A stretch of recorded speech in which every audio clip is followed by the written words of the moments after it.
The following video is highly animated. Viewer discretion is advised. I ain't done with you. Tell me I can't go to the restroom.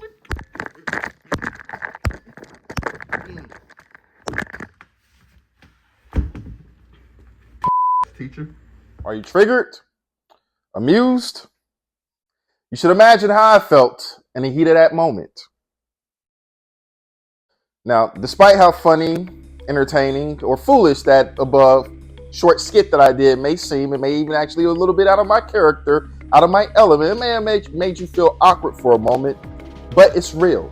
It's very much so real, but thankfully, that was almost my reality. A couple of years ago, a student did his damnness to put fear in my heart. During passing periods, students were instructed not to go to the restroom. Unfortunately for some, when rules are in place, it's a green light to challenge laws to the best of their ability. Now, most students embrace this hell in the cell rebellion existing in them. It actually kind of exists in all of us to some degree, and it usually comes out in violence.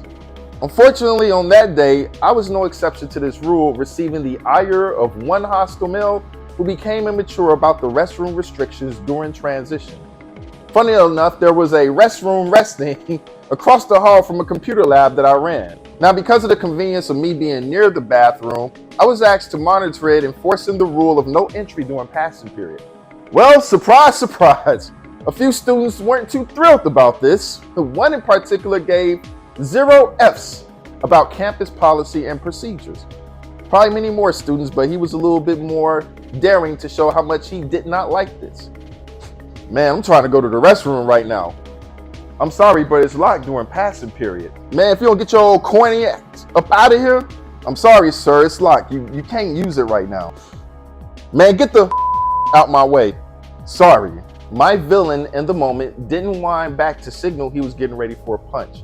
He quickly dished out a chest attack aiming for my head, but instead of landing it on me, he landed it right on the door next to my right ear. Punk, teacher. He then walks off. In the heat of the moment, my adrenaline rushed and my nerves went high, but not once did I allow my emotions to get the best of me. A person who is slow to anger and can control their emotions is mightier than the strongest soldier and kings who capture cities. Remember, this particular scripture helped me to put sense and reason over principles in a crisis situation. Now, as I'm sharing this with you, you're probably thinking to yourself, man, I don't know what I would do, but I would have hit that MF back. I'll lose my job. Well, it's cute to say that. Reacting based on anger and adrenaline would have costed me more than it would have actually costed that young man in that moment.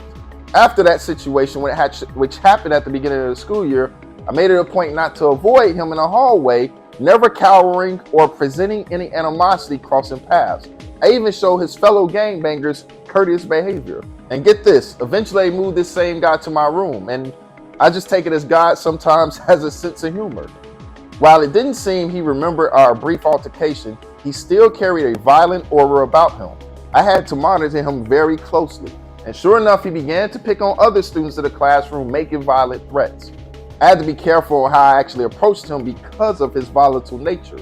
We didn't make it before problems arose, but things have a way of working themselves out in my favor. He participated in a gang mob attack, jumping 2 students outside the school building with 15 other boys.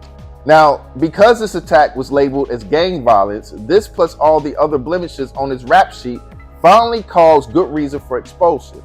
And I tell you, expulsion in this day and time is a coveted consequence to permanently exit students from school. That gang attack sent a message to other students who wanted to engage in the same behavior that the school was finally not going to tolerate violent behavior. But that did not matter because this all happened 2 months before the school year ended. So an entire school was spent being soft on crime for whatever reason, and that's probably because of funding by keeping butts in seats. Again, if you're watching this and thinking, I would have knocked the hell out of him and lost my job, I completely understand. I do not fault that thinking. No one knows what they would do in that said situation when reality hits.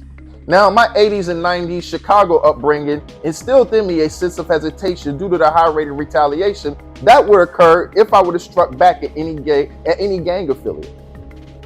Staff support was minimal as more effort was placed on working and negotiating with students rather than maintaining the integrity of campus rules and following through.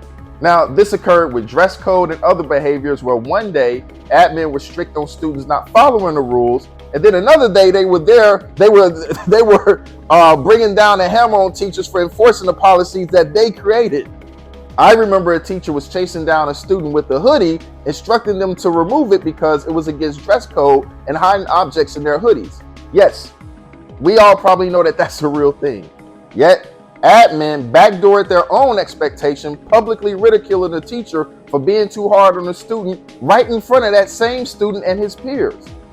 This then subconsciously informed the student and others that teachers had no real power when it comes to governing consequences, and admin would be on their side if a teacher stepped out of line and holding them accountable.